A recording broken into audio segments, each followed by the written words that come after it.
$50,000 to do Wi-Fi for the he builds in LA, so you don't get new construction coming in, you don't get new housing. People can't even afford their own homes if They can't afford gas. I'll get my kickbacks, I'll stay in power, I'll tell the tenants what they want to hear, and then when I don't deliver that, I'll keep blaming the landlords. All right, everyone, welcome back. Makan, thank you for joining us. Thanks for having me. I do really appreciate you coming on.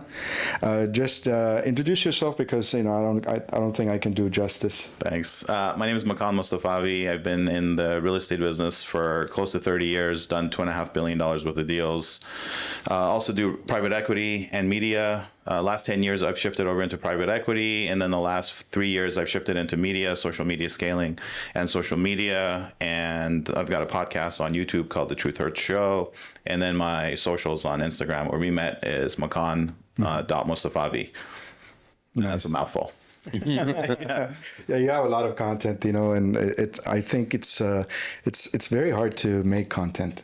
People think it's easy, but it took us a while to get used to the cameras, used to, all the stuff. Yeah, making content's pretty challenging. I know when I first started, I was making a ton of content. I was filming nonstop, made 90 clips, posting 3 times a day. It took a good 6 months until my first video did 5 million views. Actually, it did like 9 million views, but then it was all brand new accounts I set up and I wanted to test it out. Yeah. And in 6 months, it hit 9 million views on one video, and then it just grew and grew and grew and grew. And then was it last 4 months, I think we're over 100 million views just on like the podcast and the social media. Yeah. Congratulations. Thanks. It's doing something right. Working hard. Working hard is what it is. It's not easy to get there. No, it's tough. Yeah, it's very, very tough. It's a lot of work. Yeah, it's not easy. People, we thought, I was like, hey, you know what? Let's just make some videos. But then it's a business. It's a lot of work behind the scenes. Yeah, people think it's just talking to the camera, but it's a lot of work behind the scenes. Technical stuff, the content itself. Plus also running a business. Yeah. So like content isn't my main business. It's real estate, investments, private equity businesses. And then then you got to find time to film and record and podcast and interview. And it's a lot of work. That's juggling around. Struggle all the time. Yep. It's just getting the time and getting the right moment. And then you're posting, and sometimes it's discouraging because you post something that's great, it doesn't happen, and then you post something else. Oh, I don't care about that. Stupid. Yeah, that I don't care. You get used I have flops and I have hits. I don't really care. Yeah. We're still at that point where we're like, oh my God, the disappointments, and I think it's just you have to look past the trick for that to avoid the disappointments in social media is you got to film a backlog and just post all the backlog. And then if one fails, you don't care because another one's going to hit tomorrow and another one is going to hit tomorrow. You're not filming. So you're not like in your head going, oh shit, I did such a crappy job that like you're discouraged to film. You've already filmed 90 clips. Yeah. So you're just posting. And then one of them hits. And you're like, okay, let me do this again. I love this again. So that's one way to get over that hump. If you hit a video that sucks, just have a lot of backstock footage. It's so funny. My son today, he had posted this thing on TikTok and he had like 50,000 views. He goes, Dad, look, I posted the stupidest thing on it. And he's posted a picture with sound. That's it. A guy that had he threw up and it's on the ground and it's just the dumbest picture you can ever find. He got 50,000. He goes, Dad. Well, content does better without talking. Yeah. Because it shows it to everybody. When you talk, it only limits it to English speakers. So then your reach is less. But if you don't talk and it's just music, it'll go to the whole world. But if you speak English, it goes, well, non-English speakers don't want to see this. I'll only show it to only English speakers. Oh, wow. So it limits your reach a lot as well. That's probably what it is too. How do you avoid that as far as, let's say, podcasting, you in your case? How do you overcome that? Overcome as far as like the content wise? Well, it really depends. Like if you have 10 million followers on TikTok, that relates to having 1 million followers on Instagram. And that 1 million Instagram followers relates to having 100,000 subs on YouTube. That's the value. Like, so the main value of followers is on YouTube. YouTube has the highest value for the subscribers. So you really want to just make your content more YouTube friendly and like make it more for YouTube than TikTok. TikTok is the least value when it comes, because it just shows it to everybody. You can't really monetize on that. You can't really do anything with that. Instagram is the second best. The first best is for YouTube. So you want to optimize your videos for YouTube, and then you want to build like I said, a niche for that. So you get your recurring subscribers just following and listening and watching that specific content. Yeah. So YouTube is the best way to basically. YouTube's the most valuable. Again, 10 million viewers, 10 million subs on TikTok is the equivalent of 1 million subs on Instagram, which is equivalent of 100,000 on YouTube. So if you have 1 million followers on YouTube, I mean, you're like 100 million on TikTok valuation wise. Yeah. As far as making money too. Yeah, of course. Well, actually, I mean, I could look back, like on 40 million views, we made like $3,000 on YouTube. So sometimes it seems like you like a lot of views equals money, but it really doesn't. It just really depends on what specific topics you're talking about, what the click-through rate is on that, how long people watch it, and then what topic you're talking about. Because finance gets the highest payout. If you talk about entertainment, it might not be as high. So it just really depends on what topic you're talking about and what your audience is.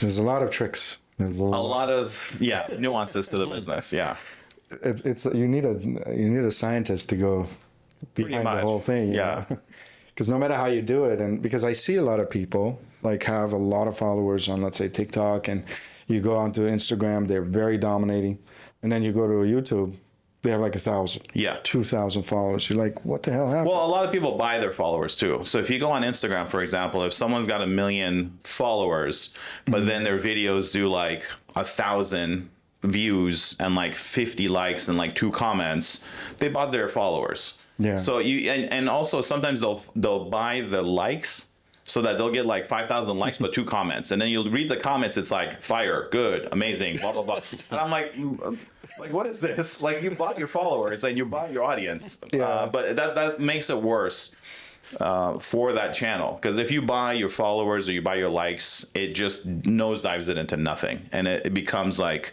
because what happens is when you're buying likes and views, these are bot farms in India or in China. So what it's telling the algorithm is, hey, all these people in India want to see this content. So you release something about, like, let's say Beverly Hills or LA, it goes all to India people. None of them are interested in it. So your videos all rank 0. And so it kills your channel. Nah. So it's pointless. Look, it's a vanity thing. Some people want to have like 1 million subs, so they have the 1 million subs. But guys that are in the industry, like, we can tell right away, oh, that's fake. Yeah. Because you look at it and you'll know right away from the comments. You'll know from like just things don't add up. Engagement is not there, right? Engagement's terrible. Yeah, you can tell right away.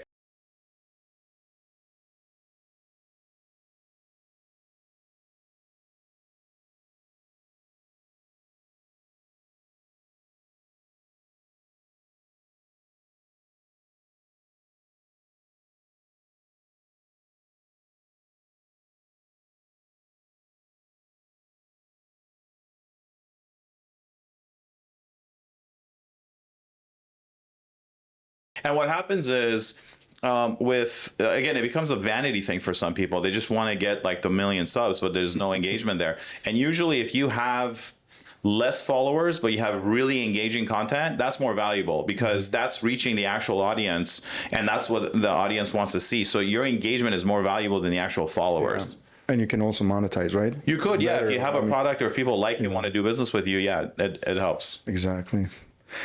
Now, should we go back into real estate? Oh, dive in. I wanna dive back in. Who was the account before social media? Social media, what you used to do and how you got it all started. So I started as an investor. I think I was 14. I remember at the time I wanted to get into real estate. I just loved it. This is way back here in LA. And then when I was 18, I bought my first investment property in Woodland Hills. I made every single mistake you could possibly make. I bought an investment property, and I put in the contract that the tenant would have to be out of the property. Long story short, I ended up suing the seller to sell me the property because he wanted to back out of the deal because the market shot up while we were in escrow. He wanted to back out of the deal. So I had to sue him to buy the property. Once I bought the property, I stripped it myself, rehabbed it, fixed it up. I got a tenant to come in. A tree fell on the house because there was a dead tree on the property. And as soon as the tenant's about to move in, tree falls on the house. I'm like, great, now I got to sue my insurance. So I'm 18 years old. I sued the seller to force him to sell me the property. Now I'm suing the insurance to get money to fix the property so the tenant can move in. Then after the tenant moves out, I light rehab the property again. I put it up on the market and I sell it. And the buyer sues me like a year later, says you sold the property for too high of a value. So that property taught me like almost everything that you could possibly think of. And then I realized I didn't understand finance, and I'm the type of personality I have to do a deep dive. So I worked for a mortgage-backed securities company, and I used to sell mortgage-backed securities to Wall Street, and I learned it from like Wall Street to, to the retail consumer, how mortgages worked. And then I opened up my own mortgage company, my own real estate company, my own escrow company. Then the 2007, 2008 mortgage crisis happened. When that happened, I shifted into short sales. I did over 400 short sales when we're negotiating debt, like properties were 2 million, but they owe 3. We would negotiate the debt down from 3 million to, 1.5 million. And then the seller could sell the property, the debt would get settled, they wouldn't get foreclosure. So I did about 400 of those. And then went into commercial real estate in about 2013, 14, because I was like, I've done everything in real estate. Haven't done commercial because this is a good old boys club and it's hard to get in. So I went to Marcus and Millichap, which is the Goldman Sachs of commercial real estate. It's like boiler room, hardcore, tough. Did that for about 10 years. And then I slowly shifted into private equity. I met a business partner of mine who moved here from Vienna. We did some deals together, made some good money, and then shifted into private equity and been doing private equity and investments and all that ever since. I wonder what's next. Well, social media stuff. My ADD and OCD of like perfectionism is now like dialed into social media, and I'm like, this is like, how do I crack the code and how do I grow this? Figure it out. Yeah. So it's been fun. I've done everything in real estate, A to Z, like all aspects of it. Where like I feel like I don't know. It just I feel like I've already like topped it. I can't like learn anymore. The brokerage side about I want to say about like maybe 10 years ago. So I stopped doing lending. I stopped doing real estate sales, and it's just been more on my personal investments, building.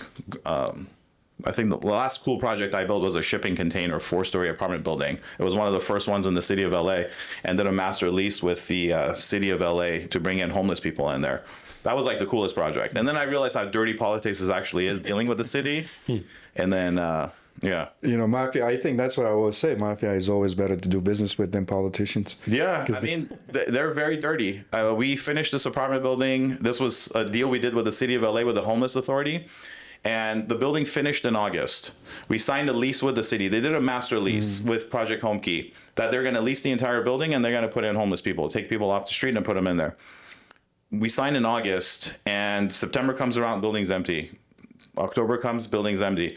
I call the guys at the city. I'm like, hey, what's going on? How come you guys aren't moving people in? They're like, oh, we're doing a grand opening in November. I was like, okay, why November? They're like, oh, because, it's Thanksgiving and we want to have like, people coming off the street in Thanksgiving. So they call me, they're like, hey, next week we're going to have the grand opening. Why don't you come? The news is going to be there. So I get there. LA Times is there. Daily News is there. Channel 7 is there. All the news outlets are there. I'm like, what's going on? They're like, Karen Bass is basically handing keys to these homeless people to show that they're like letting people in for the holidays, for Thanksgiving. I'm like, the building sat empty for 4 months, all for a photo op opportunity to get all these people off the streets just to have like a photo op opportunity. Then I realized, okay, politics is pretty dirty. Like, they don't really care about people. They just look for photo ops. That's what it is behind the scenes. Yeah, now you see like a lot of LA stuff, they're getting cleaned up because of the election. Yeah, election, the World Cup. Yeah. Now I saw one actually, the police department was cleaning it up. They came in and they started cleaning the whole place. And I was like, where were you guys up until now? Yeah, they don't care. Election time, she started working. Mayor Bess, when she got elected, she worked for 2 months. They were cleaning some stuff. Nothing. It's interesting. Another thing that I found is how much money they waste is once they had the lease and the tenants moved in and everything, I get a phone call. They're like, Makan, we want to give internet to all the units inside the building. I said, okay, go ahead. Call Time Warner and set up the service. They're like, well, we got a bid for $50,000. I'm like, $50,000? It's only 20 units. Where are you getting $50,000 from? I went over there. I'm like, what are you talking about? Just get 4 like wireless access points per floor, put 4 up, have a hub, and most you're going to spend is like $200, $300. Yeah.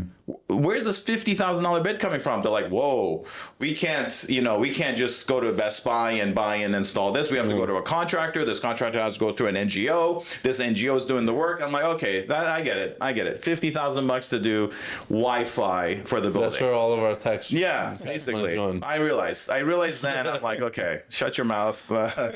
This is the whole game. Yeah, this is the whole game. This is why we have write-offs. Yeah. NGOs are the biggest. Yeah, so they are. It's just it costs. That's what we were talking about with the last guy that we had on here, and where everything costs so much. Just doing a simplest thing with the government, it just takes so much time. You want me to give you an example? We built 20 units, privately funded. It cost us $4 million. My business partner, who's in this deal, is also in another deal that she did 100% public funded and had to go through the government and have government tax dollars and everything. They spent $25 million to build 40 units.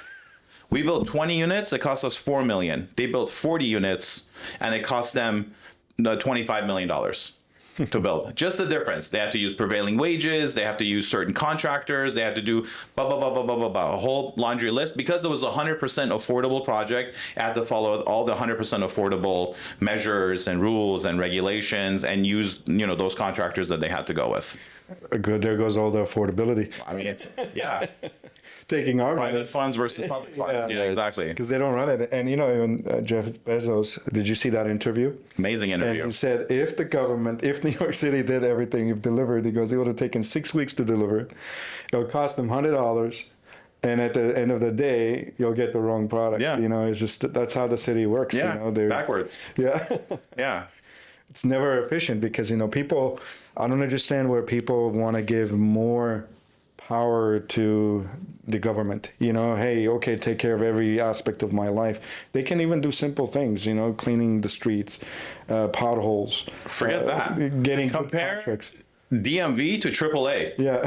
Both do services. Go to the DMV and pick up your registration paperwork versus go to AAA. AAA take you 5 minutes. DMV will take you the whole entire day. I think when they get hired, they say, when you get hired, if you're hiring somebody, you'll say, okay, how fast you are, how efficient you are, what have you done? I think when they hire them, they say, how slow are you, or how slow can you do it? Yeah. I swear to God, it's almost like as if they're hiring the people specifically that they work on a, one type a minute. You go there, you look at them, you're like, man, what is this system? Like they're going going 10 different screens. You're like, man, it's just the auto registration, You heard the new rule that they're trying to pass? No. Ban barbecues. Oh, yeah, that's... banning barbecues. That's as smart as saying, let's ban the color blue. Yeah, that's a stupid... It's like, what? Banning barbecues? No, like literally banning... Like backyard barbecue. Backyard barbecue. Yeah. They're trying to ban... In LA, they're trying to ban backyard barbecues. It's that lady, right? Nithya Raman. She's the bonehead that runs the district that I live in. Let me tell you how bad she is. Yeah. She runs Council District 4, okay? That's Encino. I live in Encino. When she was running it and defunding the police and saying, oh, who cares about crime? We had 400 burglaries in a 6-month period in Encino. And then you know what she goes? She goes, oh, you shouldn't be having expensive things behind a glass, behind your house. You shouldn't have expensive things there. If your cars, she actually tried to sue Toyota to say you make it too easy for people to steal the catalytic converters. It's Toyota's fault. They're so stupid. I don't know how people vote for this kind of people. I know how, because what they do is they say, we're going to tax the billionaires. We're going to make housing more affordable by putting a lot of laws and restrictions on landlords. And what that does is a great talking point that, oh yeah, this person's going to do something for me. But what they do is they do so much harm that all the landlords leave LA, developers leave LA, nobody builds in LA. So you don't get new construction coming in, you don't get new housing, and then prices go up. That's the exact opposite. They have no clue. I don't know. They're incompetent. They don't have any experience in anything. They don't know. Either they're just doing it on purpose or getting paid to do it. They have no experience. They have no experience. Yeah. And they don't listen to developers. Like it just, this ULA tax. You guys familiar with ULA? The mansion tax that they put? Yeah, 5% or it's basically if you sell a property for over $5 million, it was supposed to be called a mansion tax, but it's not really mansion. It's on apartment buildings, office buildings, shopping centers, gas stations, car washes, anything you sell over $5 million, you got to pay 4% homeless tax right off the top. If it's over $10 million, it's 5.5%. Now, keep this in mind. You have to pay commissions, which is like 5 to 6%. You have to pay transfer tax, which is 1%. And now you have to pay another 4%. So you're paying 10% off the top when you build a new project. So if you build something for $5 million and you sell it, $500,000 off the top goes to tax and junk fees. You're not going to make money. So you're not going to build the project. What are you going to do? You're going to go outside of City of LA and build because they don't have those. So all the developments go in the outside City of LA. That's why the real estate market's down. That's why billionaires are leaving. That's why all businesses are leaving LA. That's why tax revenue is down. And that's why we're in this mess in LA. And Nithya Raman was one that chaired it. And Karen Bass, they pushed it. Yeah, I just don't understand how stupid can it be where people don't realize, hey, this is affecting us. This is going to actually backfire on us. It doesn't affect them though. Because they get LAPD protecting them. They still live in a house. No, not meaning the average person who votes for this idiot. The issue is this. The issue is you've got one landlord and you got 10 tenants. Yeah. So why do you care about what the landlord, even though they're going to contribute to the economy, they're going to build housing, who cares about him? Because he's only one vote. The tenants that don't know any better will vote for me. I'll get the votes. I'll get the power. I'll give the money to the NGOs. I'll get my kickbacks. I'll stay in power. I'll tell the tenants what they want to hear. And then when I don't deliver that, I'll keep blaming the landlords. That's the model. Yeah. That's the rinse and repeat model. Yeah, all they gotta do is just point fingers at the rich. That's Be like, oh, the rich is the problem. They're I'm just doing my taxing. best. They're not paying their fair share. I'm doing my best. Yeah. And you just keep blaming them. Like Karen Bass's commercial was like saying, oh, I want to take care of everything. We worked hard. We're like, what the hell did you do? Bro, she didn't do shit. I'm so sorry, but she didn't do shit for Pasadena whenever our fires. You know what she did said? nothing. She said homeless count is down. Do you want to know why it's down? They're dead. 8,000 people die every year being homeless. That's why homeless is down. They were saying this statistically. They said 6 people die a day on the streets. It's sad. And it's they're counting unfortunate. It shouldn't this. happen. This idiot Go to are San counting that. Francisco. Yeah. Yeah. Go to San Francisco for 5 minutes. Drive through San Francisco. And they counting those deaths as they did something. No, you just killed these people. But half of those deaths are probably their voters. Yeah. Yeah. They have people. That person got caught. Which person? I forgot her name, but it was on the news. She was getting votes in Skid Row. Oh, She they was, do that all day long. You yeah. go to Skid Row, there's people like farming and getting she got signatures all caught. day long. Yeah, Good. she I'm glad she got caught. She got. I think they're putting her into some.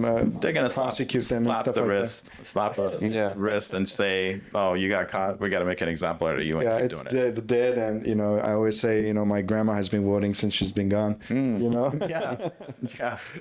She can't come back, but her votes do matter. They always count. Yeah. So that's the thing. Now, let's say, for example, in LA, you do a lot of the stuff in LA I because stopped. It's been a year and a half that I haven't done any deals in LA. deals, yeah. And all my developer friends, it's not like we're vengeful. It's just that nothing pencils out. Yeah. Because of just the overregulation that comes in, and it's all anti-landlord, anti-investor, anti-developer. Yeah. And it's like, look, we will only do deals if it makes sense because it's not up to us. It's up to the banks. Yeah. If the banks don't lend because they don't feel like it's safe for them to lend, we can't build. If we can't build, we can't have more housing and then prices go up.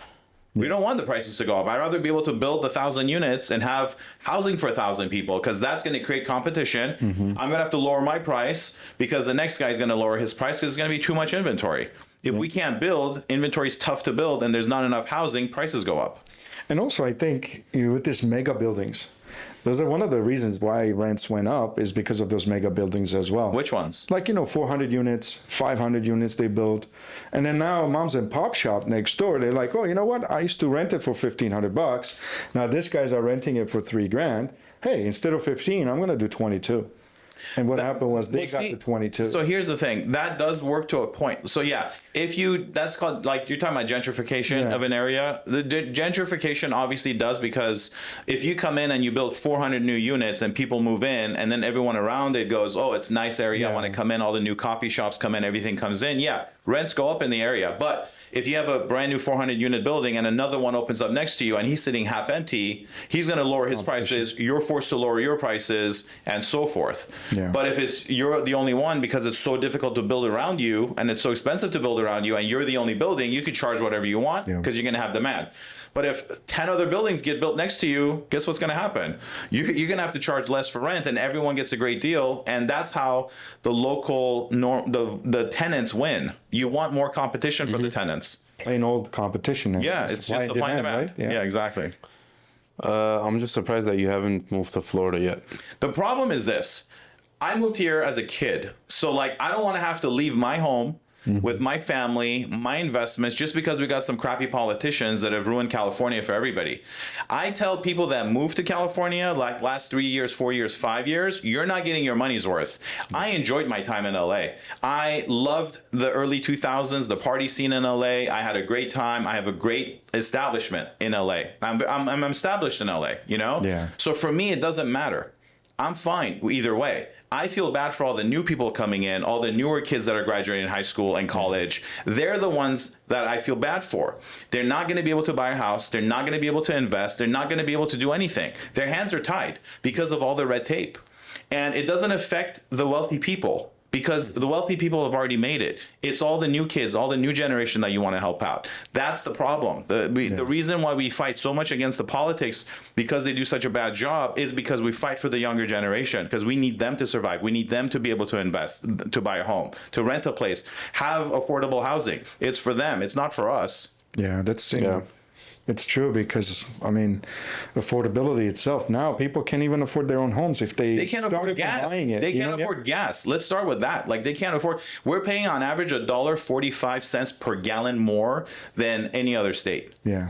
Just start with gas. I mean, this is like contractors going to work. This is your housekeeper going to work. Your nanny's going to work. It's just the California regulation is there's so much red tape that it's made it so much more expensive for everyone to live here, live a normal life.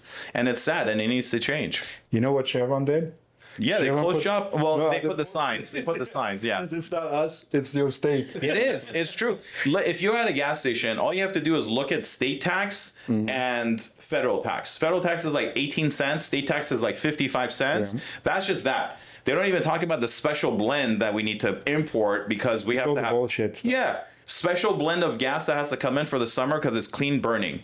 Well, what happens? Air blows. The whole place is burning. I know, the whole place is burning. All this smog that's coming in from like the Simi Valley fires, the Palisades fires. Not to mention, winds shift. Yeah. So like smog from China eventually comes over here. Like, what are we thinking? Why are we paying for? 40 million people that have to pay for 8 billion people's pollution? Yep. It's such a when they're talking about the blend, right? You blend the stuff to save the air. Yeah. Then you have the city burning. And we got the city burning, exactly. It's like one burn. It takes care of like 20 years or 10 years of air pollution. And this isn't like clean burn too. This is like, tires, toxins, like houses burning is like toxic. It's unbelievable what they do. Yeah. Talking about Nevada, but the economy's bad when Vegas is doing bad. I was just in Vegas, actually. It is so bad. Is it? It's very bad. I love bad. Vegas, but I feel so bad. Vegas was completely dead. Really? Like, just completely. On the weekends too, or like the after weekdays? EDC. This is right after EDC. So it was like EDC was ending. The commercial real estate convention was there. And I'm like looking, I'm like, wow, Vegas they are trying to make money out of thin air. Valets $50, walking in saying hello, you got to pay $20. Yeah. I mean, like, they were charging for everything. Everything. Yeah, it's like. Did you hear about the new thing they're implementing? Which one? You know how like you could go to like Mexico hotels, it's all inclusive and stuff. Oh yeah, they're implementing that now. What do you mean all inclusive? Like food, beverage, everything's included? Yeah. Really? I think Excalibur, is doing it. I think MGM is doing it now. MGM does some things. Interesting. I didn't know that. Yeah. Yeah, two nights. So they really want you like stuck there. I think it's the buffet or something, right? So no, I think it's just like everything. The problem is everyone's on Ozempic. So like when they go to Vegas, like what are they gonna eat? They can't even eat the food. So like bring the price down. Like, who can afford? You have a party and then everybody's not eating. You're like, what the hell? You go to restaurants, no one's eating. I go to a restaurant with friends, and I'm like, we order for 2 people, and it's like 12 people at a table. I'm like, guys, this is embarrassing. Like, our bill is $80. It should be like $800. Everyone's on. The other day, we're at Sushi Samba in West Hollywood. Have you guys been? Yeah. Okay, so we're there. And like the way I'm like placing orders, I'm like 1 steak, 1 this, 1 that, and I see on her wrist she's writing 2 steaks, 2 this, 2 that, 2 this, because it's all small, like tapas style. Then I turn to her, I'm like, yo, everyone's on drugs at this table. Like, no one's gonna be lean on this. She starts crossing off the list and like reducing the order. Order comes, everyone's like 2 bites and full. I'm like, man. Good kids menu. Kids menu, exactly. Yeah. Like kids menu is too much food. It's gonna be the Ozempic special. Yeah. Kids portions. Yeah, a lot of, I don't know what's happening with that, but I think there's going to be a lot of problems in the future. It's like with peptides Ozempic and all that stuff that they're taking in, pumping in, and natural. You gotta look at it this way.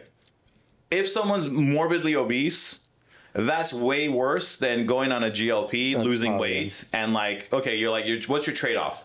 You're morbidly obese, you're gonna get like cancer, diabetes, and a whole bunch of other diseases. You can barely walk, your back hurts, your knees hurt, you can't move. That, or take a drug, lose the weight, you may get cancer, you may not. You know what I mean?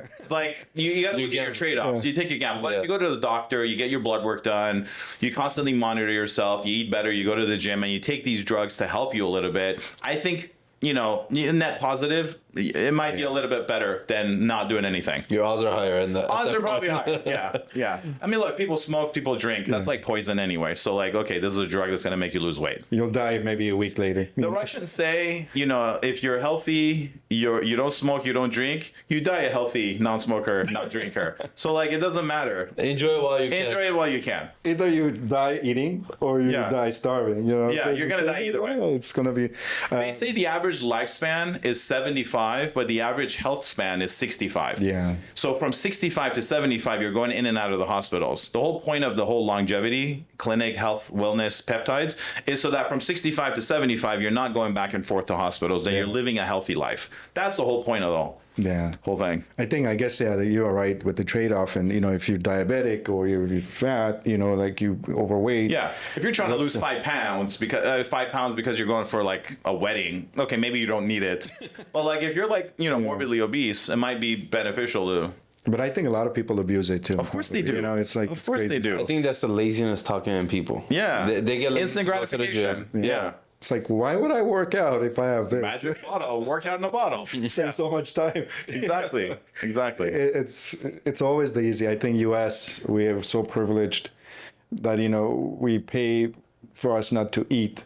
Well, we have so much free time and so much freedom and so many gifts that this country gives us that we have the luxury of complaining about being able to eat too much and not having to work out and like taking pills and peptides so that we can just do absolutely nothing and get whatever results we want. And we complain, we see complain people both complain. ways. Yeah, they're like, oh, this country is so crazy, and it's so bad that we have to medicate ourselves to stop eating. Where people in the other countries, they'll die to eat. Yeah. They're starving, and it's just they have not even a one meal or like just the rice, and we complain about everything. That's why we're so privileged and blessed to be here. Yeah. It's just people don't realize it. I think, where are you from originally? Persian. Okay.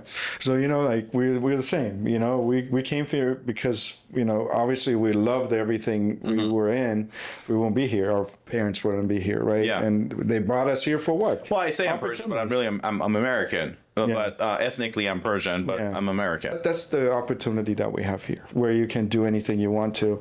And that we go into the same thing as far as the dream, the American dream, owning a home. A lot of people, they literally gave up on the hope of buying a house. What do you think about that? What about input on that? Well, when I was growing up here, there definitely was an American dream to buy a home. Right now, I don't think it financially makes sense to own a home. I think you're better off. Again, what you see and hear on social media that people say buy real estate, invest in real estate. It's location specific. There's people that it may make sense for you to own a home in Idaho, in Louisiana, in Missouri. That may make sense for you. But in Los Angeles, it doesn't make sense for you to own a home. There's a ton of regulation, there's a ton of fees, and it's just way more expensive to own a home. You're better off renting a house and investing what you would have paid to own a house in a stock market. And that will make you more money in the long run than it will investing in real estate in the city of Los Angeles.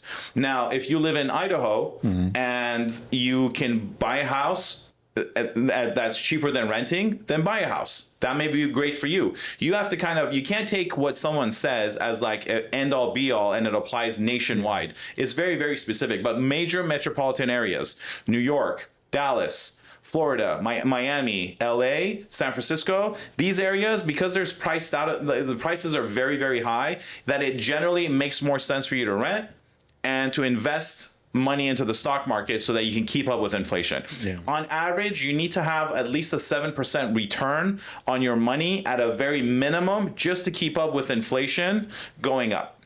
Yeah. Because, your rent is not going up, but your power is going down every year. Yeah, because your purchasing power is just getting destroyed every single year. We see it in our pockets every year. Sometimes I tell my wife, I'm like, back in the days where we made less, but we were still okay. Well, but now we're making 3-4 times the money. And you don't have anything to show for it. Yeah, it's insane. It's like end of the month, you're like, wait a minute. This is, I was always dreaming making this, Yeah. Or I was doing this, but it's not what it sounds or cut out to be. I mean, the costs are just coming out of nowhere. Like, for example, insurance was never an issue. Yeah. Insurance was always like $1,000 a year for housing insurance. It was never a thing. Now, I mean, like my insurance was like $40,000 for renewal for a house. Yeah. I'm like, how do you go from 5,000 to 20,000 to 40,000 in a matter of 3 years? Obviously, I mean, these are expenses that you got to absorb, and it comes out of somewhere else. We deal with that every day. We're on our side, in the insurance side. I see the pain and I see the difference. And you look at it, people call you and you're like, man, why did it go up? It's 6 times, 2 times. It's an insane amount. I'm like, and unfortunately, everybody has to pay. And again, that's because there's no competition in California. If there was more insurance carriers in California, they could compete and we get lower prices, but they made it difficult to do business. The insurance companies left. And Bucara wants to do the opposite. He's like, you know what? I want to regulate them. I want to stop the rates. I'm like, this is the reason why this is happening. Yeah. Because in the 2020, 21, they froze everything. They said, you know what? You cannot increase anything. So Travelers left. I had a lot of good companies like Travelers. I had a lot of clients in there. They were amazing in rates. They were amazing in claims. I mean, a really good company. They said, you know what? We don't want to even do business. Now they're like slowly they're canceling every client that I have. I got so many cancellation letters, and I'm like, okay. At this point, I'll get even non-admitted insurance carriers. I'm like, oh, they're not going to pay, but I need insurance to satisfy my lender. They will pay, but it's good luck chasing it. Yeah, good luck chasing it. Because it's a Lloyd's of London. Yeah, exactly. Lloyd's. But it's like, go sue us. Luck. Yeah. We have $1 trillion, $600 trillion. Yeah, and we're not even in California. Yeah. So like, good luck chasing us. Yeah. So yeah, the politicians have really ruined the state. Yeah, and even the FAIR Plan, we deal with the FAIR Plan. California FAIR Plan doesn't even. There's only a limit that they cover anyway, and they don't even pay. I hate dealing with them because as an agent, they pay $7 commission as an agent, so you're not making anything. Yeah, you have no chance to do anything else outside. And if you have an issue that you need to contact somebody, forget it. It's like, man, you guys are $1 million, millions of dollars you're spending. And you guys can figure out a simple transactional, simplified way of doing business. Because the name says it all. Yeah. California. Exactly. Fair plan. That same thing happened to us with Affordable Care Act. Where because I was in the business at that time, we thought it was going to be great, all that stuff, but they destroyed it. You want to know an interesting fact? So I'm in a car club with a bunch of friends, and they're mostly doctors. I have a friend who's a orthopedic surgeon. He said, Makan, when I do a double hip replacement surgery and it's 4 months of post-op follow-up, how much money do you think I make from the insurance company? How much do you think the insurance bills? And how much money do you think I make? What do you think he would get paid? How much would the insurance charge for double hip replacement surgery and 4 months of post-op follow-up with the patient? I think I'm shooting high, but like 50, 60, Okay. How much do you think the insurance actually pays him for that surgery? maybe 20. $1,200. He gets paid Wow. $1,200. I'm like, how are you affording a Ferrari? Like, what do you do to make this money? He goes, oh, I do IMEs. I'm like, what the hell's an IME?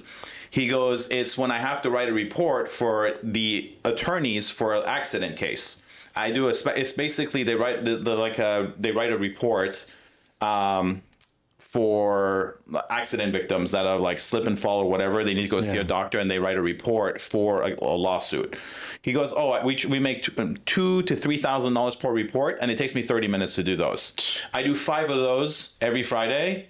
I make my money on that. Surgeries, I get $1,200. I don't really make money on the surgeries. And most of them is the client is on the hook for. Yeah. Well, because the client has to pay their copay, all this stuff, and the insurance is collecting all the premiums and everything, and they're only paying $1,200. Man, So where is all that insurance money going though? it's all the Well, look, the insurance has like a deal with the hospitals that they go, okay, for someone comes in, they have this book price that they have to charge $10,000, but it's not really a $10,000 rate. If you go into a hospital, you have to pay $10,000, but the insurance has like a different price that they pay. So they force you to get insurance, and if you don't get insurance, you have to pay a high price. Wow. Yeah, either way, you kind of screwed. Yeah. What they did was increase the deductibles, increase the out-of-pocket costs, increase the premiums, and they said, you know what, this is affordable. Yeah. Who's it affordable for? They said, oh, you know what, people that have no insurance, and back in the day, when somebody, even now, if you go into a hospital, and if you, let's say, for example, you are on vacation here, you get hurt, you go to the hospital, they have to take care of you. No matter what. No matter what. They can't say, oh, you need to pay. Like, some countries you go, good luck. You have to pay before, you're dying, you have to figure it out, oh, man, but in the US, any hospital you walk in, they have to treat you and then collect later. So a lot of people, what they used to do is if they can't collect from you, what do? They wrote it off. So now they figure it out. How can we make money off of these people that cannot afford to pay, because they're not going to get insurance anyways, or if we're going to give it to them for free, we're going to build the government. And who they're building? Us, the taxpayers. Exactly. They don't care. That's why the medications are $700 for Tylenol. In At the hospital. At the hospital, man. I'm like, how the hell do you? Who is it? Gold plated? Yeah. Who gave this Tylenol? It's like it's crazy, man. But unfortunately, I think government cannot run anything sufficient. No. And It's not designed for that. Yeah. They're designed to protect us. That's it. Like, protect us from wars and foreign invaders. That's it. Don't tell me that I can't build a house here because I don't know, there's like a bird that nests there, and that's the reason why you can't build here. Like, what does that bird have to do with like housing? But they do. And then there's the fire takes all the birds. Exactly. It kills all the birds. I'm like, okay, you didn't care about the fire killing all the birds, but you cared about me building a house here. They didn't clean the forest, so they didn't clean anything. I get fines because I live in a hillside. Every year I have to clean my brush. I do brush clearing. I don't do it, I get a penalty. Yeah. Meanwhile, the whole entire mountain, the city doesn't take care of, and then the whole freaking place And then burns your down. house burns down too because they didn't clean it. I was we had to evacuate for 2 weeks. I wasn't allowed back to my house for 2 weeks because of the stupid fires. It's crazy, man. Yeah. I still believe there's still hope in other states. Where? Man, I don't know. I would say Texas, Florida. I'm aiming towards Florida. Look, if you don't have family here and you don't have your house or business, established career here, don't stay in California. Move to Florida, move somewhere fun, and have the time of your life. Yeah. Okay? I had the time of my life in LA in the early 2000s. The club scene was amazing. The party scene was amazing. Money was amazing. Like, we could make money hand over fist. Everything was cheap. You could buy a house. You could buy, it was the most amazing place on earth from 2000 to 2015. LA was heaven. Yeah. After 2015, and all these new politicians came in, they passed all this red tape, businesses started shutting down, prices got more expensive, it got harder to make money. You have to work 4 times as hard to make half the amount of money that you used to make 20 years ago. Okay? Yeah. All that got out of my system. That's why I'm like, I already lived my life. It was great. Like, I loved everything about it. I lived hard. You know what I mean? I don't need to really go anywhere now. But if you're new to California, you're not getting your money's worth living here. You're not getting your money's worth. LA used to be alive. LA was just full of life.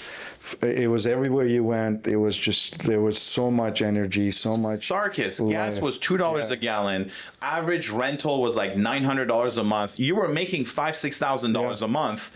$2 a gallon. Insurance for your house was $1,000 a year. You could buy a house for like $300,000 in a good area, and you could rent it for like $3,000 a month. And the clubs were $10 to get in. Drinks were like $8. Man, we used to get tables. You get tables for $500. No, we used to go to this one place. I don't know if you know. Used to go there because about the same time. It used to call Las Palmas. Oh, of course, Las Palmas, the Gate. Yeah, we used to have a table there. $150, man. They didn't charge us. You were there every Friday, every Saturday. $500 was like for Century Club or for Key Club or for the Gate. I mean, so many clubs. There were so many parties. So many parties in LA. Saturday night, Persian night, Army. 28. You're 28? Yeah. Bro, you need to leave LA. You're not getting your money's worth. Yeah. When I was 28, I was partying Monday, Tuesday, Wednesday, Thursday, Friday, Saturday, Sunday. We would party till 2 a.m, then go to after hours in the Hollywood Hills, then like get home at 5, sleep for 3 hours, get to work at 8, and like do that 7 days a week. Yeah.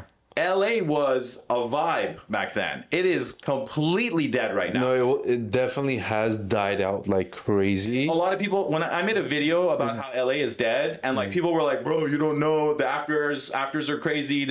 I went to the afters. I went to the downtown LA BS afters that they're talking about. The same. It's horrible. It's trash. Yeah. It's trash compared to what it was 20 years ago. I wish you got to experience what LA was 20 years ago. You would be so pissed off paying the taxes you're paying the gas that you're paying, and paying the rent that you're paying, living in LA right now, and getting so little for your money. Just the cruises alone was everything. Which one? The cruising on Sunset? Yeah, man, that was the best. Yeah. Listen, there were so many people cruising on Sunset Boulevard that they put no cruising zone on Sunset Boulevard. The sheriff's department would be on one end of Sunset and another one on the other end of Sunset. They would write down your license plates. If you went 3 times, you would get a cruising ticket. And all we would do is go cruise, pick up girls, like in the nice car next to you, you know, like you'd pick up girls, go to a club, party, man, and then best times. Then, if you miss there, you go to Pasadena. Then there were so many places, so many things. Yeah, there was no phones though. You know, that's no evidence, and all the celebrities would party. I remember at Area now it's called Nightingale, or no, now it's called Zouk.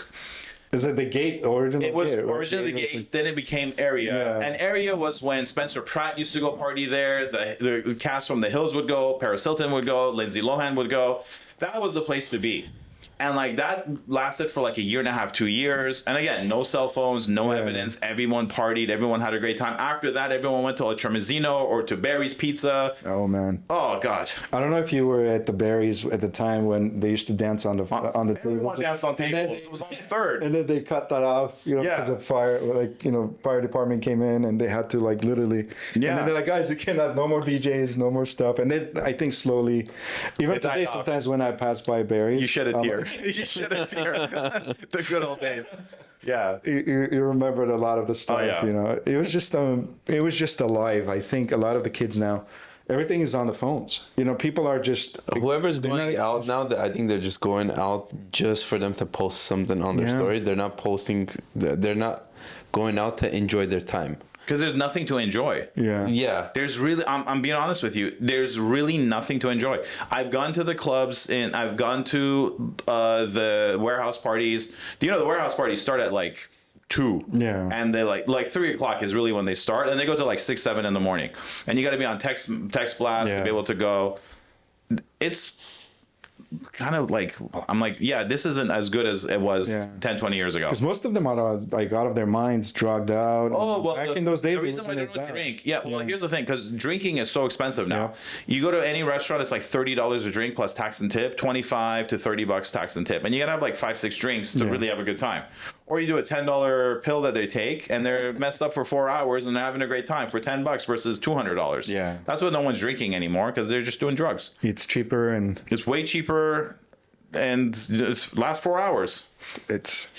So I'm told. Yeah. We never went. No, I never went either. But I'm saying, like, our generation was like alcohol. We went, we drank, and That's what the joy was, Yeah. Everybody was drunk. We drove sometimes, but the cops we used we to never say, drove drunk. We were responsible. We were very responsible. We had a designated driver. It's so That was crazy. more drunk than you were. Yeah, exactly. At least he didn't drive. Like I always say, hey, I didn't drive home. Yeah. He drove home. He Yeah. might have been drunk too, but hey, But he's the designated driver. We designated you to drive. At least I got home safe. Yeah. Yeah. he brought me over. Well, there was no taxis then.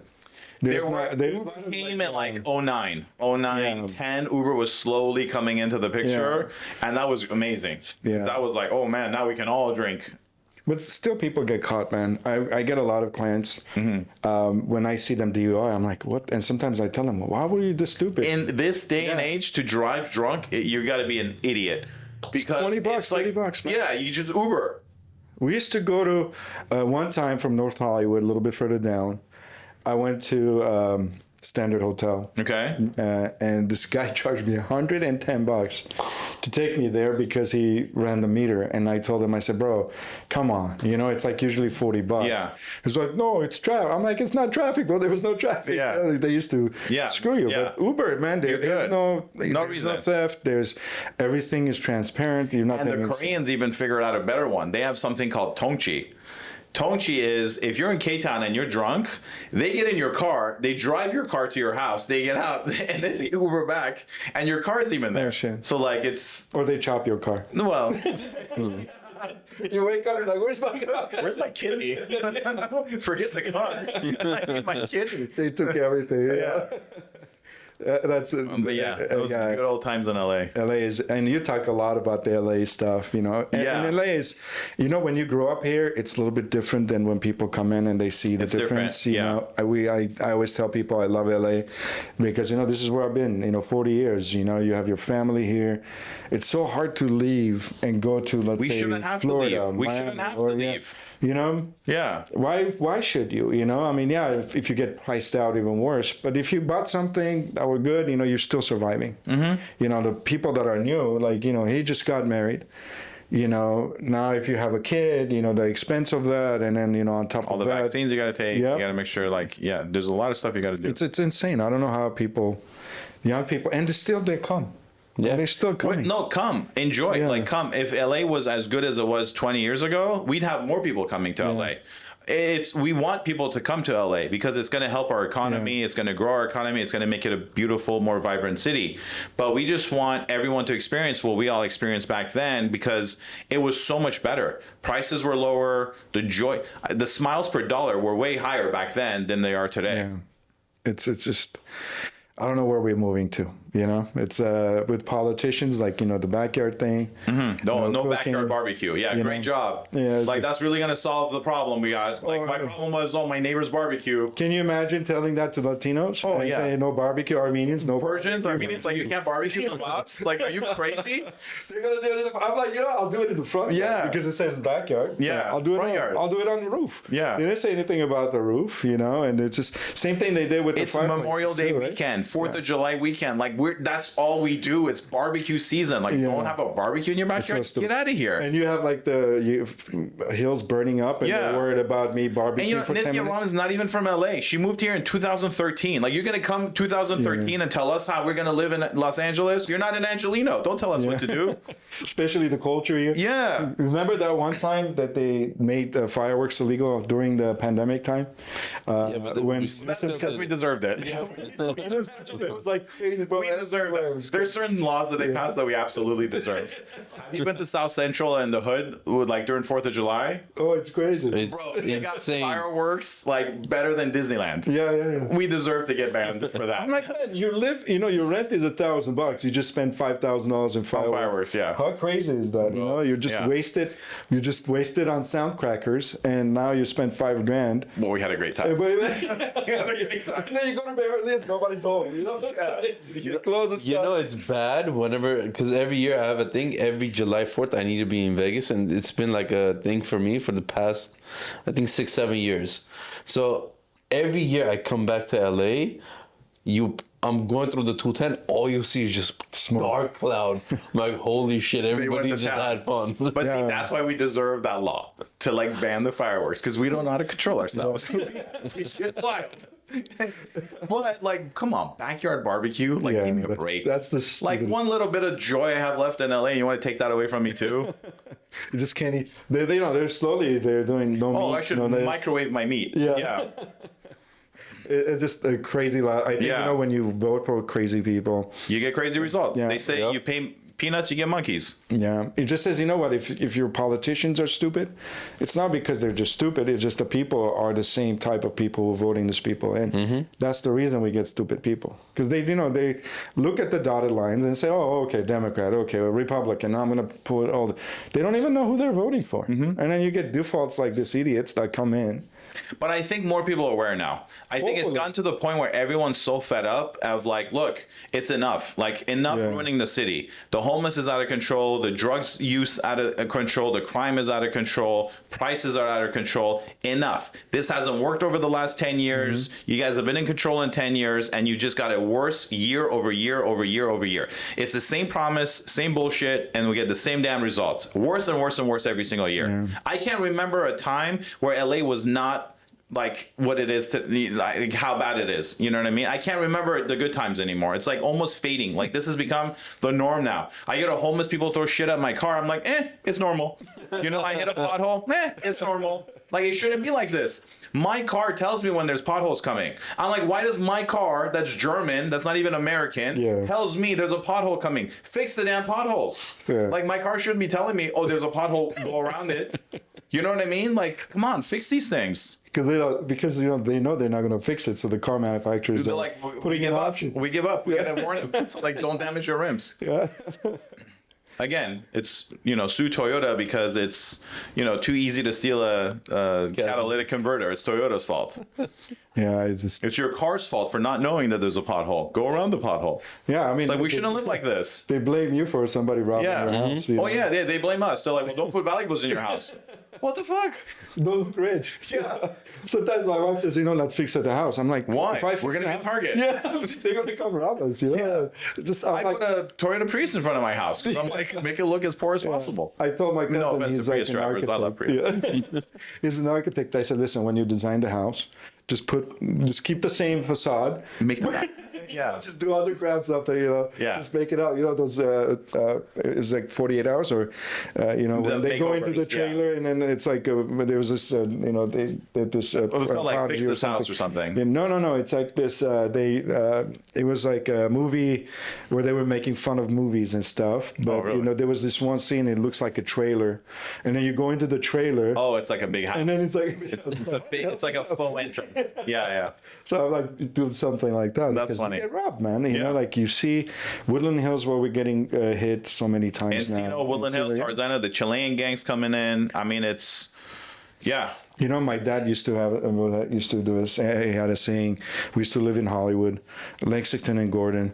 One of the craziest times in the late 80s and early 90s. It was like gang-related shootings, drive-bys, and people don't understand how bullies and how crazy it used to be. And my dad used to leave the car open. We're like, Dad, they're gonna, he's like, no, nobody will steal from here, because if they steal, all the criminals live here. Yeah. So Yeah, they're not they don't gonna mess steal with their own. from us. Yeah. They're gonna go somewhere else to steal, so they won't steal from us because we know who took it. Yeah. And then I'm like wearing these bracelets, and then I went somewhere, and one of the girls was like, oh, what are you having, a midlife crisis? All the guys are wearing it. I'm like, no, I can't wear a watch in LA because I'm going to get robbed. So what's the next thing? I can put a stupid bracelet on. So if I get robbed, it's only like $2. Yeah. You know I what don't I want to mean? lose my hand. Nothing. Yeah. Okay, go ahead. You want to rob my fucking bracelets? Take it. Yeah, but during COVID time, it was bad.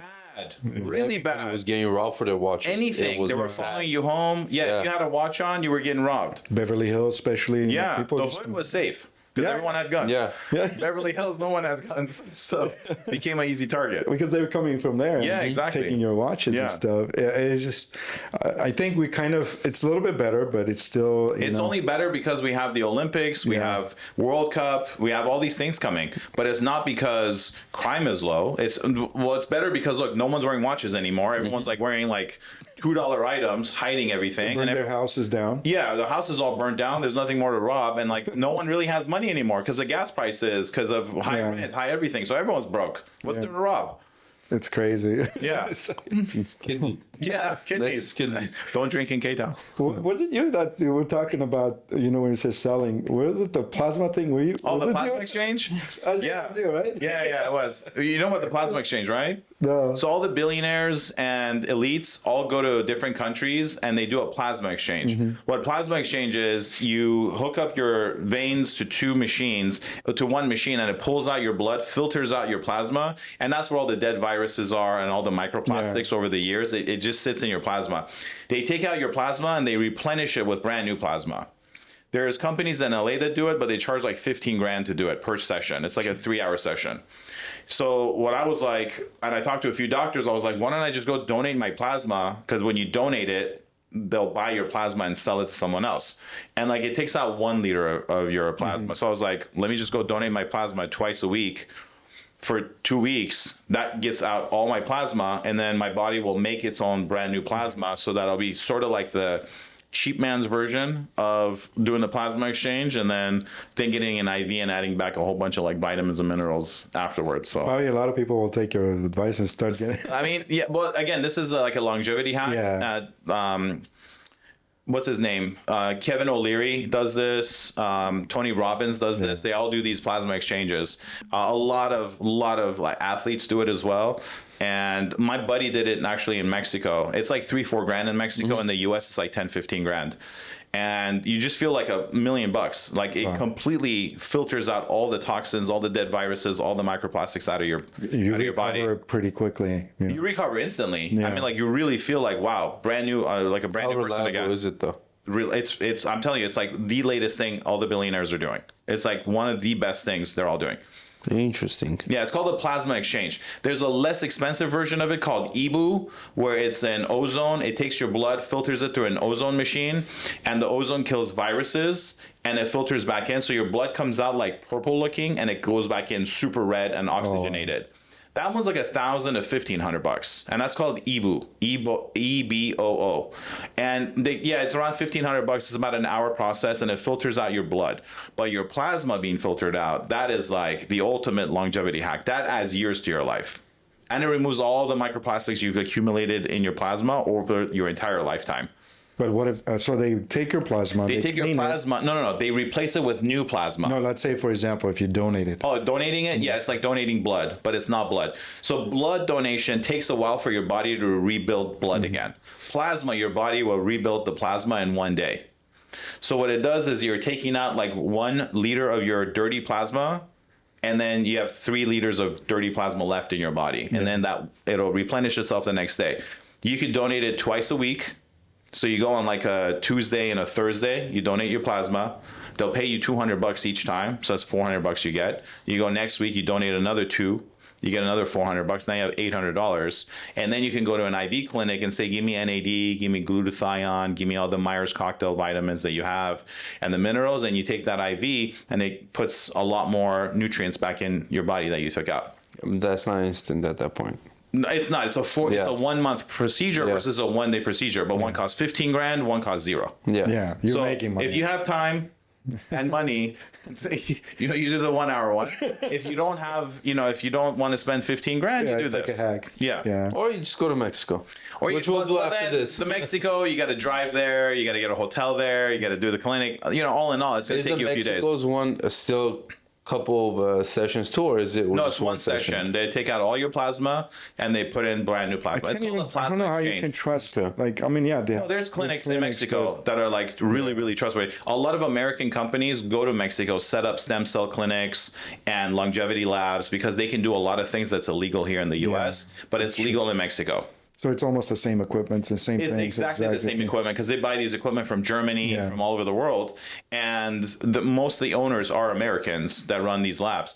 And also, usually what you do is before you get stem cells, you got to really clean out your blood to make sure that. Because what happens is when you get stem cells, it goes towards wherever there's inflammation or wherever there's problem.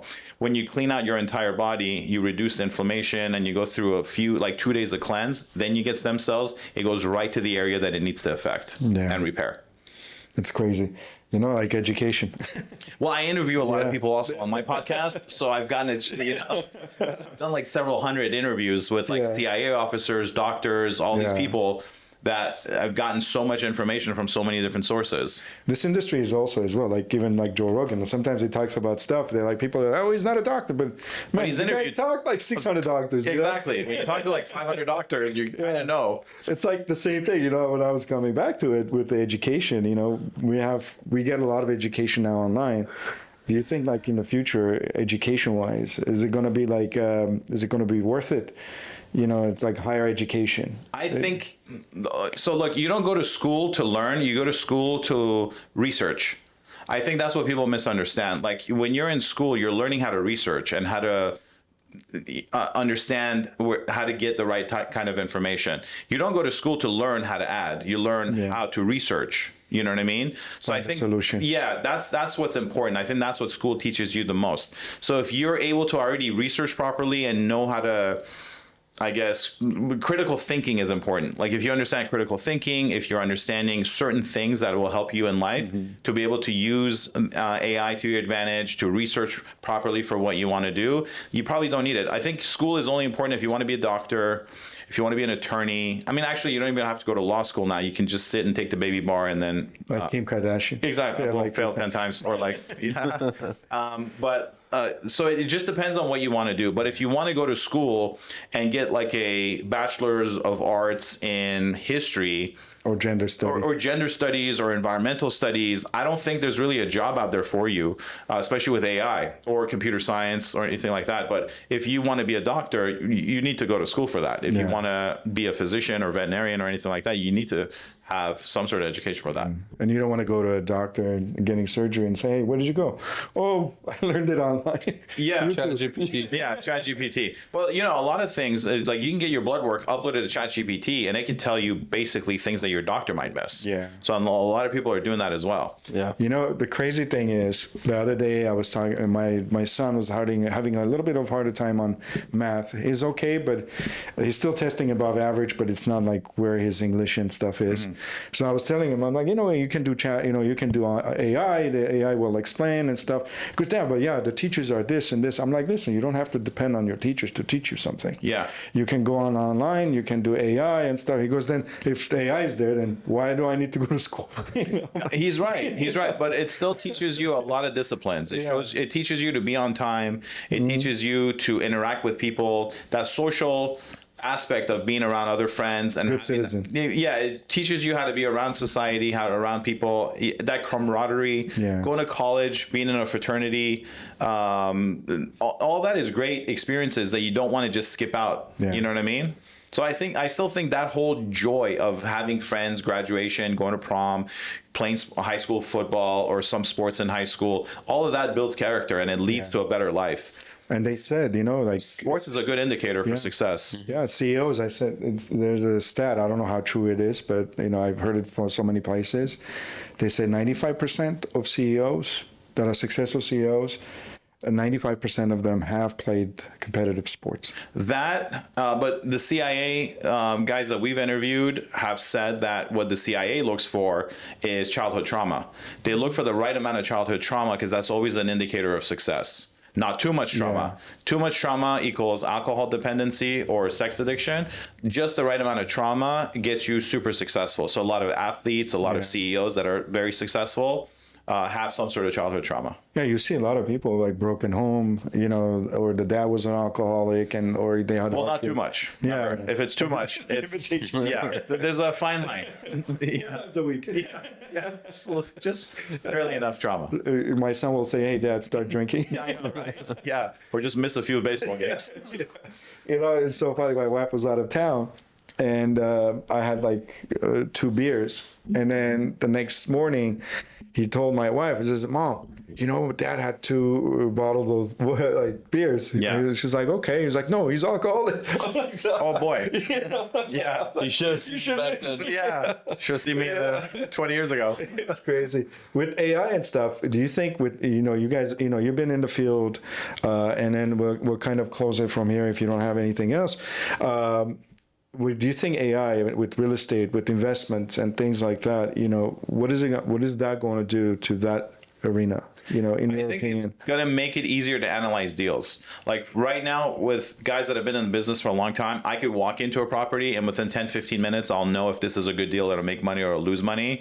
I think what AI is gonna do is analyze all the data that we know as like intuition, and it's gonna just make that a model and know if a deal makes sense or not. So it'll be easier to just basically say, find me a flip in the city of LA in this neighborhood that makes sense, and it'll scatter all the records and it'll go through everything and it'll find that this particular property at this price will make you $50,000. Put an offer at this price. Yeah. So it'll do that. It'll make it a lot easier rather than you using your intuition and driving a neighborhood and be like, I got a hunch this will work. But do you think it will replace a lot of the agents? I think the analogy that Jeff Bezos used in that interview was, imagine you're in your backyard and you're digging a trench with a shovel, and all of a sudden someone comes by with a tractor and says, hey, use this. The tractor is much faster. So I think AI is going to do that. Yeah. What's the red flags that you see? Let's say, business contracts or, the things that make you walk away.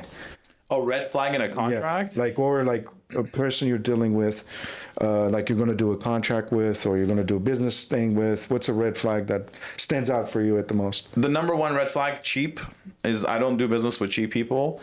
And then number two is if I don't like the person personally, I won't do business with them. I have to like the person, want to go out to dinner with them. So I'll usually go out to dinner with the person, get to know them on a personal level, see what their relationships are like, what type of person they are, what their idiosyncrasies are. And then if I like that person and they're not cheap, I'll do business with them.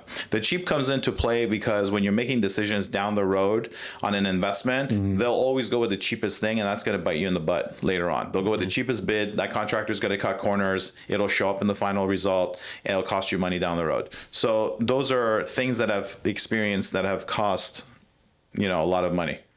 Yeah. Cheapness is always, cheap is never good. Good is never Eventually good. catches up. Yeah. You'll pay for it one way or another. Yeah. Yeah.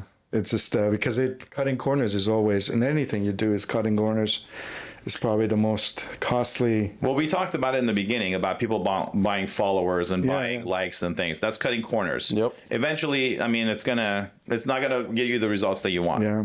That's why I always tell them, I'm like, we want to do natural. Slow and steady. Slow is good. Sometimes it doesn't go, it might be a year and a half, 2 years. And then all of a sudden, all you need is one boost. And then the rocket is off. Usually it's at the 6-month mark of when you start. Yeah. It's tough, but then you're posting, you're doing all the work and stuff. It's of course, what guests you're bringing, what the information is. Sometimes you bring good information. Nobody consumes it. Yeah. It just depends on what the algorithm is like doing. You can talk nonsense, and sometimes you show shows, and they're not even giving any information. And we like to give information. We want something, somebody to get something out of it. It's like valuable thing, rather than just talk about bullshit. Girls, or like some people talk about Dolma for like 5 hours. It's like. There's maybe a market for it, or like people eating and stuff. People watch them, an hour of people eating. Look, I'm guilty of watching people cutting grass for an hour. Yeah. Like I'll watch that for hours and hours and hours. It's interesting for me sometimes. But I'm like, what am I doing? I'm watching some guy cut grass for an hour. But it's interesting. I think, our minds are so busy that we automatically get attracted to something that doesn't use brain power, It's just like, that's why my wife puts there's this lady that she watches live, and it's like nonsense. I'm like, why do you listen to this? It's pure nonsense. It's like, it cuts off my brain, and it's just, and if you look at her and the content, it's like literally useless as it could be. No point. At least cutting grass, you figure out how to cut a grass. But on that thing, Bro, that's grass. I watched the window cleaning videos. Those are pool cleaning, window glass. It's crazy. It's amazing. Yeah. Do you have anything to add? No, not at all. Do you have anything to add as far as what you want to share? What do you think is worth for people to know? I think to take from this. Take from this is no matter what you hear on social media, just understand that the broad information that you get isn't really tailored for your particular situation. If someone says buy rental property or invest in real estate, it doesn't necessarily mean you in LA should invest. It might make sense for the guy in Nevada, the guy in Missouri or Idaho, but understand the information and then see if it applies to your specific situation in your state where you live. Understand the politics, understand the regulations, understand everything before you dive in. That's how I guess you can protect yourself from information when you hear it on social media. Yeah, because there's a lot of noise, you know, there's a lot of good information too. It just doesn't apply to you. Yeah. Because for you, it might be good. If you have the money, LA could be a good place to buy. Yeah. But, you know, or it could be a horrible deal for someone else. It just really is very, very specific. So it's like just general information for health, you know, take a peptide or whatever for your health. It may work for someone. It may not work for someone else. It's do your blood work, check everything and take it. Then doing it blindly is then don't listen too much, because a lot of times some of the expert online, they're not. Nobody's an expert. Really, I've sat with experts and they don't even know what the fuck they're talking about. No one's an expert. Yeah. Take the information, see if it applies to you, and if it works, works. Yeah. Yeah. Usually you call an expert someone that has failed so many times. But it's you don't experience see, though at that point. Yeah. Because they don't see how many times you failed, right? So you only show online. No, I mean the best of everything. There's been some massive failures in real estate for sure. It's whenever one last deal that I did, we lost $10 million on. It was Gene Simmons' old house that we've invested, fixed and flipped, and ended up losing $10 million. But I learned from that was don't invest in other people's projects. Deals that I do myself, I always make money on. The only time I lost money is investing in other people's projects. And I just assumed this person's an expert, this person has experience, this person knows what they're doing, and ended up costing the whole group $10 million. Now we know. That's a good experience. Yeah. I won't make that again. I don't think you will make it again, right? I won't make it again. Who knows? You're never not going to make a mistake. You're never not going to make a mistake. Yeah. It's a number. It's a numbers game. You know, you win. If you're net positive after making your mistakes, then it's a good day. Yeah. As long as you're net positive. It's not costing your life. It's not costing your family. You know. And again, it's net positive. If you make $10 million and you lose $1 million, who cares? You lost $1 million. You're still up 9. You know, it was like that investor. He said, he was an angel investor and he was investing on startups. Oh, PE is even worse. That you invest in 100, 99 of them fail. One goes up through the moon that pays for everything and then some. Yeah. I think the guy that I was talking about, he forgot his name. He invested in Uber. And he's like, you know what, that deal, whatever I lost on the other ones, made me 20 times more than what I lost. Just one deal. He goes, I depend on one. I just throw it out the thing and, hope for the best. Most deals now, like, for example, most guys, if they have $1 million, they'll invest $100,000 in 10 deals and, like, pray to God. Like, 3 of them will completely zero out. Like, maybe 2 or 3 of them will get even money back. 1 or 2 will 10x. That'll bring you back, net positive. Yeah. So the model is basically like, as long as you're net positive after like crashing and burning on a deal, as long as you're net positive, you got experience, you know what not to do, and you're still up from all your other investments. Yeah. So that's a win. That's still a win. It's better for moving forward. Oh, absolutely. Yeah, you have just more guardrails. One last thing, since we went on the topic, let's say, for example, if you have 200,000 or 300,000, whatever it is it better just to do something on your own, figuring it out, or let's say you said, partnering sometimes gets you into trouble, right? Is it better to do it yourself or at least have 1 or 2 people? It really depends on your skill set and how much experience you have and what you're doing. If you have zero experience. If you have zero experience and if you have $200,000 saved up, my advice is avoid real estate altogether and invest in the stock market. Go into an S&P 500 and basically take that $200,000 and break it up into a 18-month period of just putting a portion, so that $200,000 over 18 months gets invested on an automatic basis into an S&P 500. So that way, if the market goes up or goes down, you're just constantly dollar average cost buying. So if it goes up or down, it doesn't matter. You're just buying in, so your dollar average buy in, and that 200,000 goes in there. And then if you're young, by the time you're 40 or 50 years old, because every 7 years that money should double. So that 200 grand will be 400 grand, will be 800 grand, 1.6, 3.2, 6.4 million every 7 years. So that's for someone that doesn't have any experience, doesn't want to take a risk of putting it somewhere else, put in an S&P 500. And if you've got a 21 year or 28 year horizon, you're going to 4x and 5x your money without any effort. All the deals that I've done my entire career, everything that I've done, I ran the model. If I had not done real estate and had just invested in the stock market and not hustled, building, dealing with permits, dealing with contractors, dealing with all this stuff I had to deal with over the last 25, 30 years, I would have been up higher in the stock market. I would have had more money and I would have done no work versus all the work that I've done in real estate. So all that money, if I taken it and invested it, I would have made more in the stock market and I would have had free time to do anything else I wanted to do. So advice from my younger self would be go into the stock market. Don't go into real estate. Because of all the stress, all the things the contractors. It was a lot of work. It was a lot of work, and I would have made more money doing zero work, just letting the money sit in the stock market and just adding to it every single month. Yeah. Every single month. What's the return on the real estate the last 75 years? I don't know what it is over the last 75 years, but it's nowhere near the stock market for my portfolio and for the deals I did. I was very hands-on. I built from ground up. I fixed, flipped, invested, bought, sold, did everything in real estate. When I added from the last 25 years, had I just put that money every single month that I made into real estate, my numbers, my real estate would have done, stock market would have done better for me. Yeah.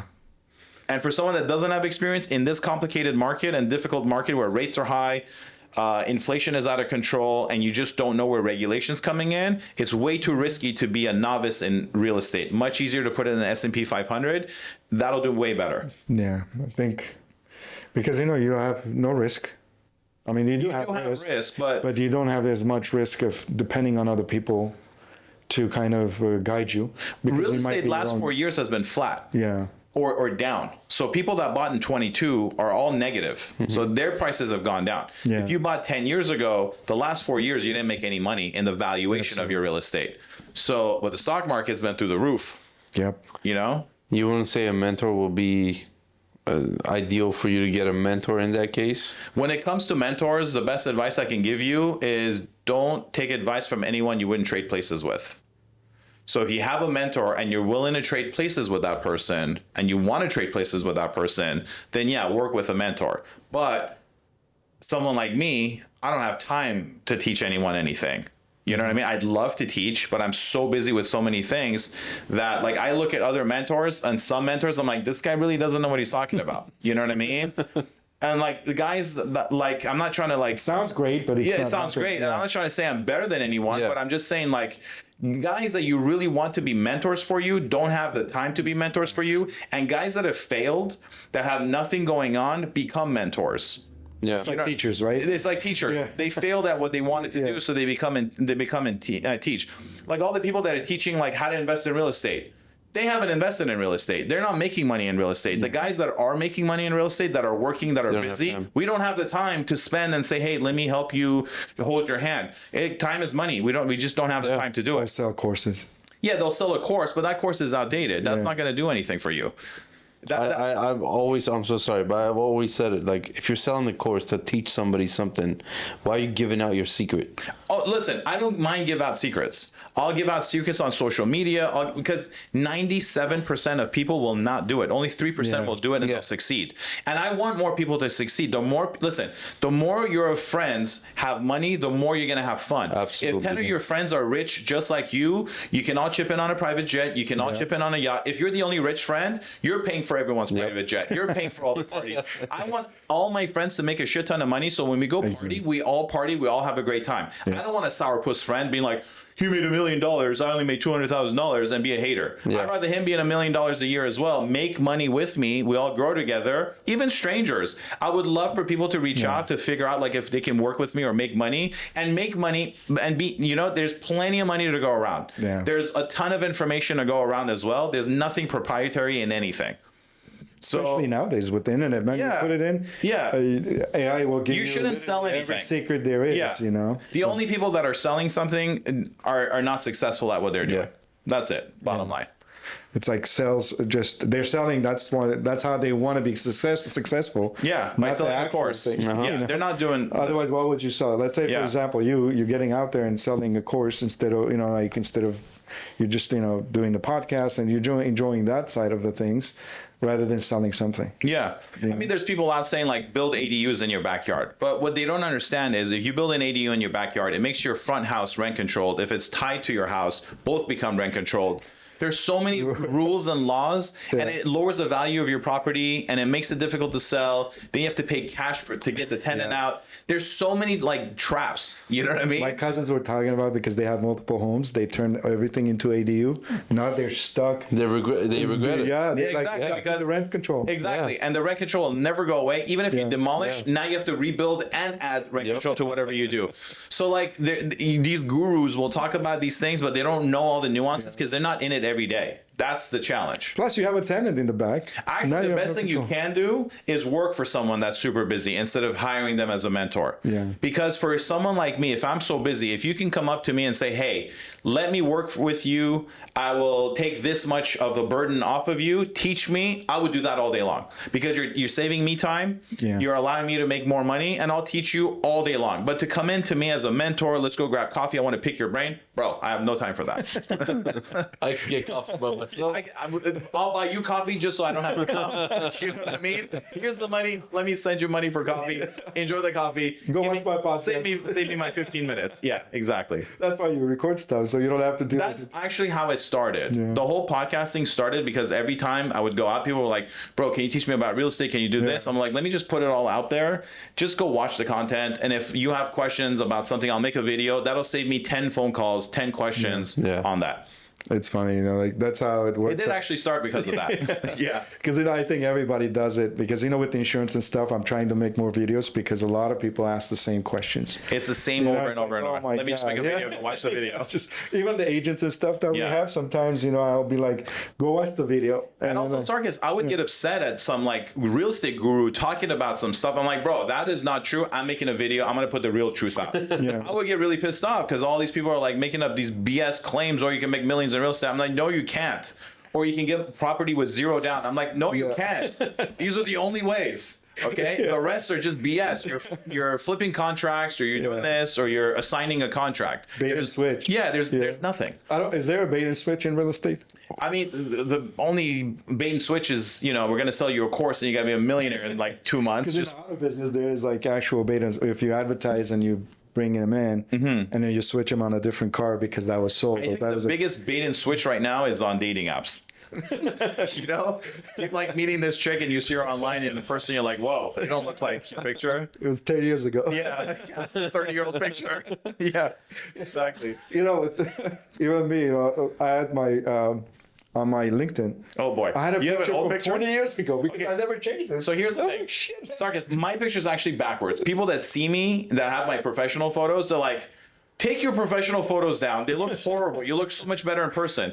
And I'm like, no, I don't care. I'm leaving those old pictures up. Yeah. Yeah. Everything nowadays it's not what it seems to be, especially. You got the looks, Max. Yeah. Swipe. Yeah.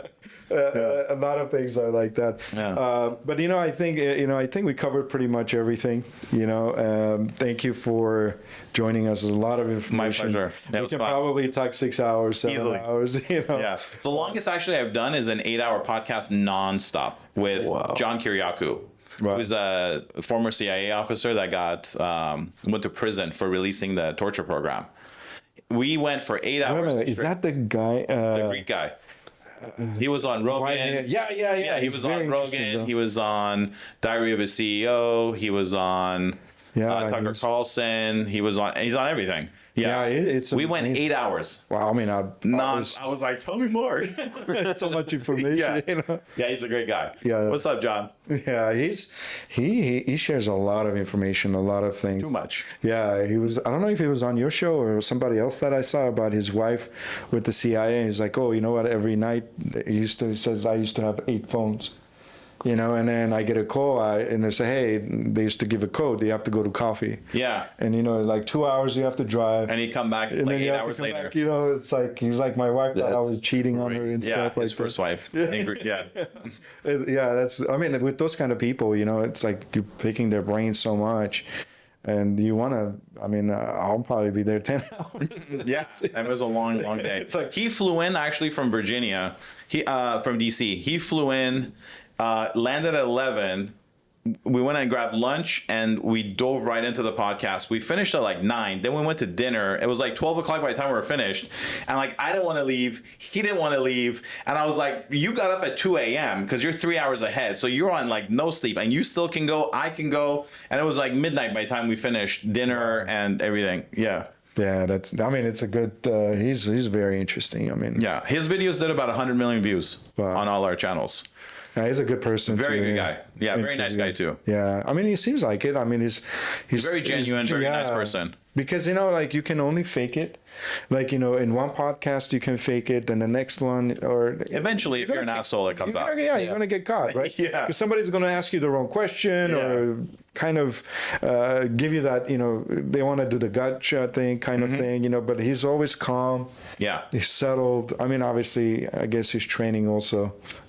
Yeah. Smart guy. If he made it into those deep ends, and all those countries he was in, you have to be good at what you do, But yeah, thank you. My pleasure. It was fun. And hopefully Thank you. we can have you more, and we'll see each other, and that's why we like to build relationship with people that we do. That's why I only invite people that you like. because if it's not interesting, I don't want to be pretending, and I don't do this for money, because you don't make tons of money in the beginning. You lose a lot of money. Yeah, you know what I mean? It costs a lot of money. Yeah, if I'm gonna lose money, I'm like, better be I fun. want to It better enjoy be it. fun, Right? yeah. It's like going to a club, going to a thing. You went to, let's say, Vegas. You lose $3,000, but you're like, hey, you know what? I had 10 grand worth of fun. Yeah, exactly. Yeah. You won't believe it. Me and my wife, when we go to a casino and we're gambling, and people are like all pissed off, and I'm like, listen, I'm not here to make money. I'm here as long as she lasts as 8 hours, 9 hours in that one day playing. That's all I care about. I don't care about winning. Okay, yes, if we win, it's great. Yeah, but even icing on the out, cake, yeah. it's okay. If I lose, it's still okay because she played for 8 hours. Yeah. I'm like I said, I'm an hourly gambler. I like to extend Take the your time. time. Exactly. Yeah. So that's the whole thing. But we like to enjoy it, and it was really a pleasure talking to you. Yeah, it was a lot of fun. Thanks for having me. And a lot of information, man. That's Cool. what we want to get to. Thank Great. you, and I hope we can see you more often. Thank you. Thank you, brother.